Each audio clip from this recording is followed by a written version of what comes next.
Okay, this is Artisan Bread. We are going to put in a cup and a half of water. You don't want it any hotter than 110 degrees. Cup and a half of water.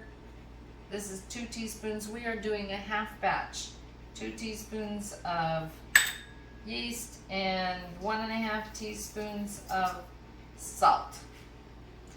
Then we're going to add flour. You want this is a half batch, calls for 16 ounces. We decided to do half whole wheat and half white. So there's 8 ounces of each. We're just dumping that in all at once.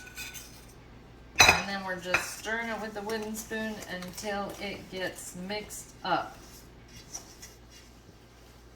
You don't want any dry patches of flour.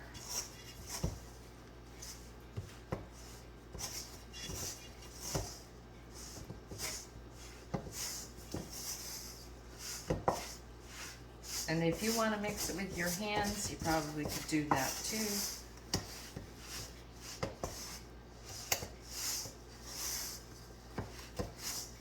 If you have to add just a drop more water so that there's no patches of dry flour, you can do that, but you usually shouldn't have to. Just keep stirring it until it's mixed up.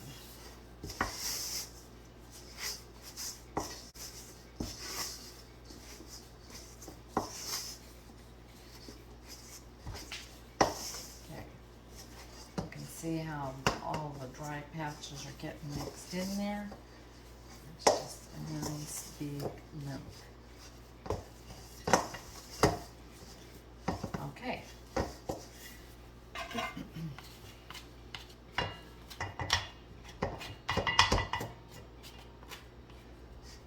And all you have to do is cover this. We're going to cover it and let it just raise. You can do it 2 different ways. Well, no, you have to let it raise until it's doubled. And they suggest 2.5 hours. I don't think it's ever at our house taken that long. So just watch it until it's doubled. Once it is doubled, you can punch it down, put a tight lid on it or saran wrap that you've pulled tight and leave it in the fridge for up to 2 weeks before you get it ready to cook. So we're just going to leave this, cover it, and leave it on the drain till it doubles. Okay, this is what it looks like when it has doubled. It has flattened out, but if you take all that into account, you can see that when I push on it, it starts to flatten. So, what we are going to just leave this in the fridge for a little while. And so all I'm doing is flattening it out. I'm going to put it back in its ball. I'm going to cover it, and then we'll just put it in the fridge. You want to have, if you want rolls for dinner, you want to give yourself about an hour to an hour and 15 minutes. It needs 30 minutes to raise and then 30 minutes to cook. B-roll. Are you ready yet? Are you going? Yeah, it's been going for about a minute now. Okay, this is what it looks like when we took it out of the fridge. I uncovered it, and this is what it looks like. Part of the color is just from the whole wheat. It's fine. It looks like it's a little dry, but it's fine. If you look at this is called the pizza peel, and if you look at it, we have just taken cornmeal and we have sprinkled it on there because you need something to keep it from sticking while it rises so that you can put it in the oven. In the oven, come this way. In the oven, we have, this is a stone cooker. You don't have to have one. If you do, it makes the crust a little crunchier. Okay. So, we're just taking the thing, gathering it up like this. Now, I am going to take some flour, put it on my hands. I'm going to cut off a piece. You can make these any size you want. This is about a little less than a grapefruit. You want it bigger than this? It's about an orange. I imagine orange are bigger. About an orange.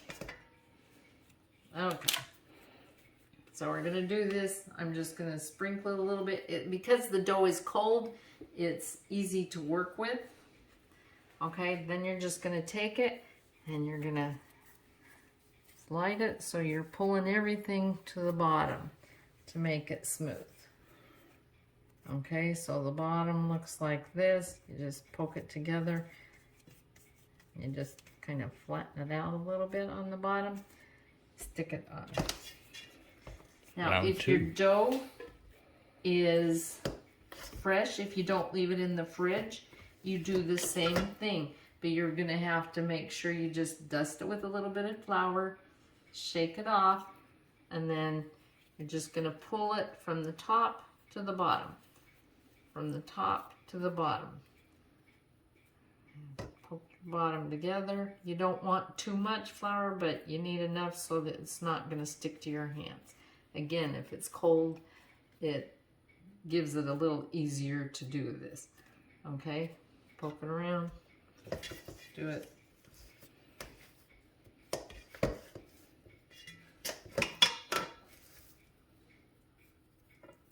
Okay.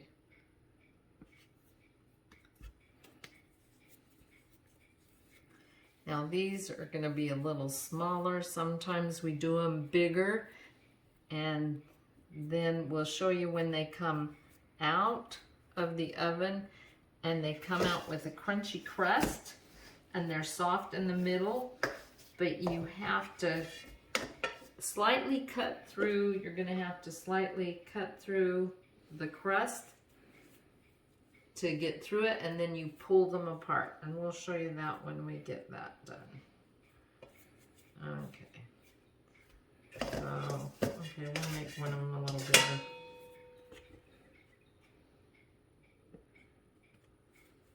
Okay, so you're just going to pull from the top to the bottom as you roll it around there. And then on the bottom, it's rolled over there. And you kind of tuck it in. When you're rolling it from the top, you kind of tuck into the bottom, and then you can pinch the rest of the bottom together.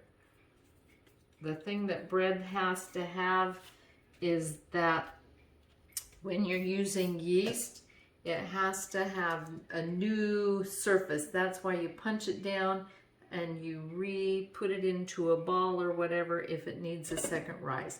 That's so that the yeast has a new surface to start rising from. It also gets, if you're doing a second rise, which is what this is, it gets all the air bubbles out. If you get too much of if you don't get the air bubbles out, then you'll have a big hole between the bread and the crust, and you don't want that. So, okay, now we're gonna let these sit for 30 minutes. And we're going to turn our oven on to, what is it, 450? I think. We're going to turn the oven on to 450 and let it heat up good. Are we going to cover these at all? It actually says to leave them uncovered. So if you wanted to cover them a little bit, you could. But for this particular recipe, it's saying leave them uncovered. So your choice. If you wanted to put, just don't, if you put saran wrap or whatever over, if you were to put it over, you just want it really lightly on there, like that. You don't want to pull it heavy because you want this. Now the other thing is that, did you have that on? Oh, keep going.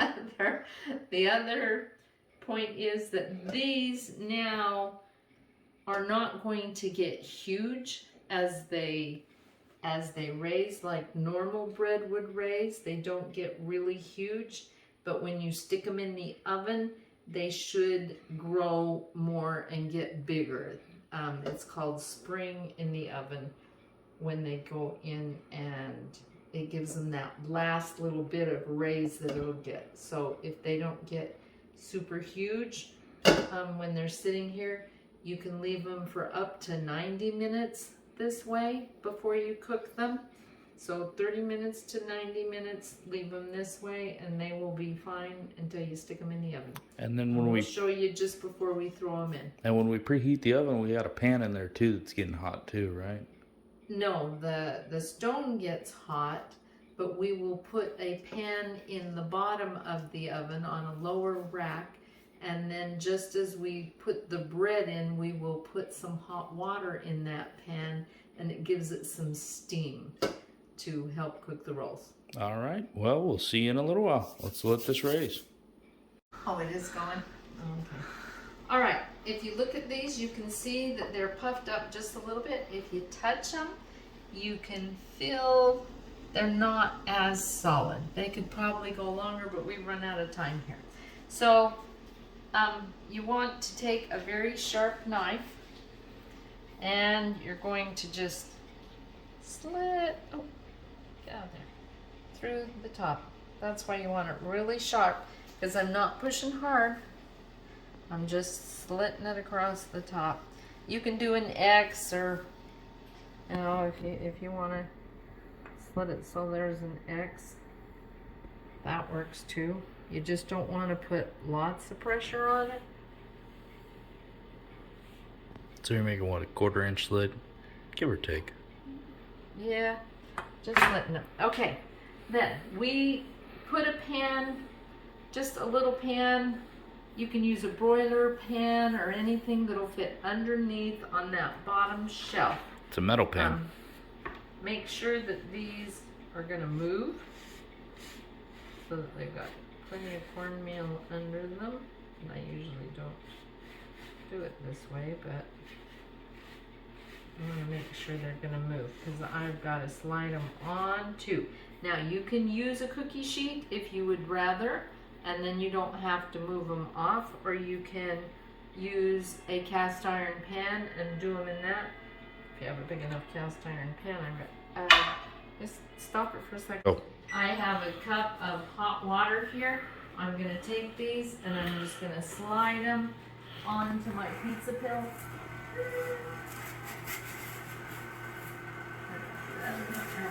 Crack there, like that. Then you're going to take the pan, you're going to pour your hot water in there. Close it quick and give it 30 minutes.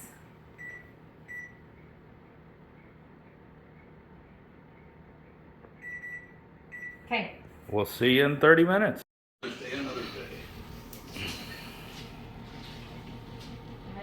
Ooh, it's getting big! Woohoo! You don't have it going, do you? Of course not. Okay, pulling them early is like now, right? Yeah. Okay. Alright. Here they are. They have grown some more.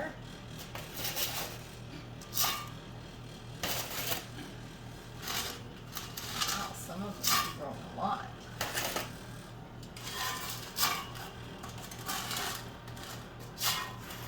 Ah, come on. Okay.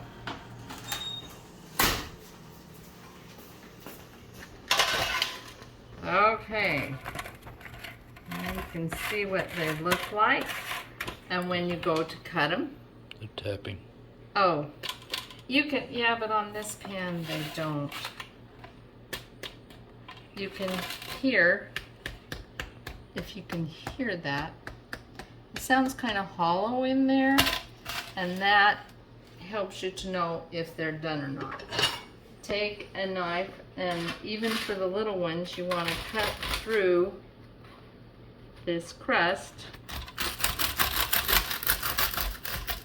Just that much, and then they break open. Ooh, look at that steam. Delicious. Now the bigger they are, the more soft you have on the inside. Have I'm big and fun. soft.